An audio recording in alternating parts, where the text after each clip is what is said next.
सर्वप्रथम सर्व परभणीकरांच्या वतीने खासदार साहेबांचं आपल्या शिवसेनेमध्ये, तसे तर साहेब शिवसेनेमध्येच आहेत पहिलेपासून, परंतु शिंदे साहेबांसोबत आल्यामुळे त्यांचा अगोदर सर्वांच्या वतीने स्वागत आणि अभिनंदन. आणि खऱ्या अर्थानं आज शिवसैनिकाला न्याय मिळण्याची अपेक्षा आमची वाढलेली आहे. आपण सांगत आहात की शेकडो शिवसैनिक नाही, शेकडो नाही, हजारो लाखो शिवसैनिक आज खासदार साहेबांच्या सोबत आहेत.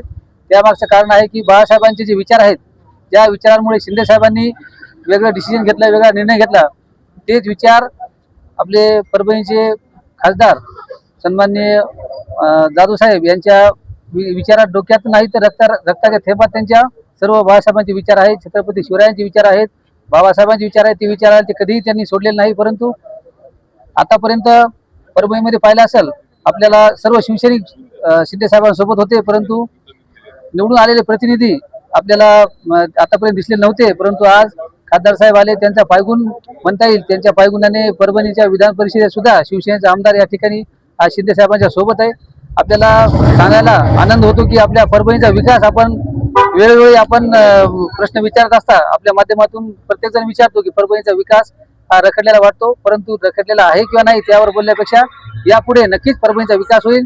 शिंदे साहेबांच्या माध्यमातून, आपल्या खासदार साहेबांच्या माध्यमातून आणि आपल्या परभणीची विधान परिषद आमदार सईद खान यांच्या माध्यमातून परभणीचा नक्की विकास होईल.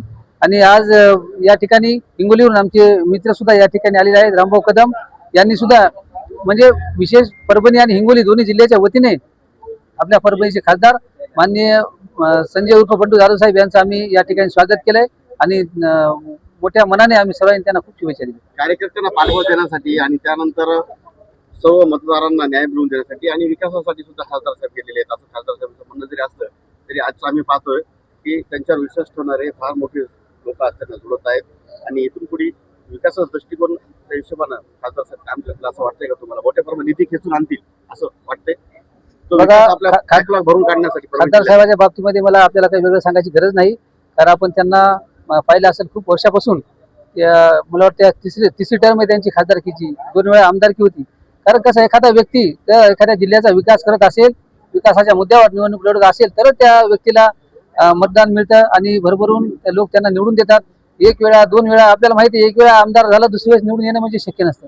परंतु एवढ्या वेळेस आमदार खासदार होणं म्हणजे एक विकासाच्या दृष्टिकोनातून आपण पाहिलं असेल हे विकासाच्यामुळेच शक्य आहे. आणि आणखीन विकास या परभणीचा व्हावा म्हणून खासदार साहेबांनी हे डिसिजन घेतलं. आम्ही त्यांचं खूप मोठ्या मनाने स्वागत केलंय. राज्यमंत्रीपदी सुद्धा होते लागण्याची शक्यता आहे काय? आम्ही तर आमचे परभणीहून आमचे मित्र आपले रामभाऊ कदम युवासेना जिल्हा प्रमुख तथा नगरसेवक या ठिकाणी आले त्यासाठी की आम्ही सर्वजण ईश्वरचरणी प्रार्थना करायलो की खासदार साहेब आपण पाहिलं असेल दरवर्षी वारीला पायी जातात आणि माळकरी आहेत, वारकरी आहेत आणि त्यांच्या माध्यमातून आम्ही सर्व वारकरी सुद्धा आम्हाला म्हणतात की आम्ही पांडुरंगाच्या चरणी यावेळी सागड घातले की आपल्या परभणीला शिवसेनेला मंत्रिपद मिळावं अशी आम्ही देवाला प्रार्थना केलेली आहे आणि मिळेल नक्कीच अशी आम्हाला खात्री आहे. मिळून काम करणार बॉससोबत आम्ही 100% काम मिळून करणार. आम्ही यापूर्वी त्यांच्यासोबत काम केलंय. खासदार साहेबांचं काम एकदम चांगलं आहे. परभणीच्या लोकांना ते वेगळं सांगायची गरज नाही आणि मला वाटतं मला आपल्याला काही जास्त सांगायची गरज पडणार नाही.